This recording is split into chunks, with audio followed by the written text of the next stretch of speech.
কুরবানি আত্মার আহ্বান।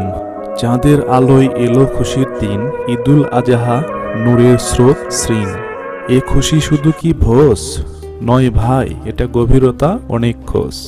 ইব্রাহিম আলাইহিসসালাম নবীর হৃদয় পরীক্ষায় দিলেন প্রিয়তম চিত্তদয়। আল্লাহ বলেন, ত্যাগ করো সন্তান। তিনি বললেন, হে প্রভু তুমি মহান। ইসমাইল আলাইহিসসালাম ছিলেন তখন কিশোর। বললেন, পিতা করো আদেশের থর। সাজলো মাটি থর থর আকাশ। এই তো তাকওয়া, এই তো বিশ্বাস। আল্লাহ দেখলেন তারা সফল দোস্ত। সন্তান নয়, দিলেন কুরবানির পশু। আসমান কাঁপল, জমিন হাসল, ত্যাগের মহিমা জগৎকে বাঁধল। আজও আমরা সেই শিক্ষা ধরি, তাকওয়ার দীপ্ত আলো বরি। আত্মা শুদ্ধ করাই কুরবানির কত।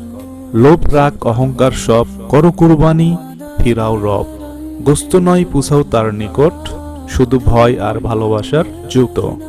ঈদ মানে শুধু উৎসব নয়, ঈদ মানে আত্মা আত্মস্থ হয়। সবার জন্য থাক ভালোবাসা, নাফরমানি ছাড়ো বাড়াও আশা। হালাল রিজিক নিয়ত খাঁটি, এই তো কুরবানির আসল বাণী। অভাবের মুখে হাসি ফোটাও, আল্লাহর কাছে নিজেকে চেনাও। আসো ভাইরে ত্যাগ শিখি, কুরবানির গল্প হৃদয়ে লিখি। তাকওয়ার এই যে সোনালী সেতু, এ হোক আমাদের ঈদের জেতু। এই ছন্দটি কার কার ভালো লেগেছে অবশ্যই আমাদের ভিডিওটিতে কমেন্ট করে জানাবেন, এবং যারা আমাদের পেজে নতুন তারা অবশ্যই আমাদের পেজটি ফলোতে রাখবেন, এবং যারা ইউটিউবে দেখছেন অবশ্যই আমাদের ইউটিউব চ্যানেলটি সাবস্ক্রাইব করে পাশে থাকবেন। সবাইকে ধন্যবাদ। আসসালামু আলাইকুম। আল্লাহ হাফেজ।